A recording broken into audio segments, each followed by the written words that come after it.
Bonjour mesdames, j'espère que vous allez bien. Ça fait déjà un mois que les services de garde sont fermés. Maintenant, on est rendu aux services de garde d'urgence qui sont ouverts. Puis, il y a encore des changements qui se passent. Les changements, cette fois-ci, concernent l'accueil des enfants vulnérables. Donc, on sait que vous êtes déjà en communication avec vos familles pour leur offrir du soutien, pour garder le contact, pour répondre à leurs besoins, pour les référer vers les ressources en alimentation ou les ressources psychosociales. Puis, on veut que vous continuiez à garder ce contact-là. Donc, la nouvelle mesure prévoit que vous pouvez maintenant accueillir les enfants vulnérables dans vos services de garde en milieu familial d'urgence.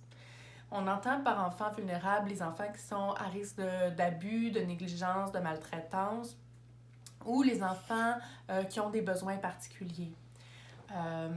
Si vous voyez qu'il y a dans vos services de garde un enfant qui aurait besoin de fréquenter votre service de garde en raison de l'isolement, que ça pose problème par rapport à son développement, vous avez maintenant le droit de les accueillir.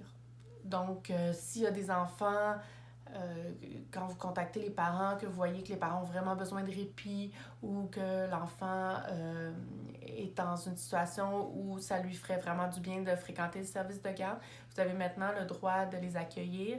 Et pour les enfants handicapés pour lesquels vous recevez déjà des subventions, vous savez comment ça peut être difficile pour les parents, donc pour leur offrir un peu de répit, vous avez le droit de les accueillir. Si c'est le cas, puis vous désirez offrir des places à ces enfants-là, contactez-nous pour voir les modalités, comment ça peut se faire. Et puis ça va nous faire plaisir de vous accompagner là-dedans puis de voir comment ça peut être mis en place. Dans tous les cas, si vous êtes inquiet pour la sécurité d'un enfant, c'est sûr qu'il faut faire un signalement à la DPJ. Donc, si ça va au-delà d'offrir un répit, il faut procéder à un signalement à la DPJ, ça va sans dire. Et dans tous les cas, si vous accueillez des enfants, il faut faire attention aux mesures préventives concernant la COVID-19. Alors, c'est ça, j'espère que c'était clair pour vous. N'hésitez pas à nous contacter si vous avez des questions à ce niveau-là. J'ai un petit courriel aussi que je vous envoie en même temps pour vous donner tous les détails. Alors, merci, prenez soin de vous. À bientôt!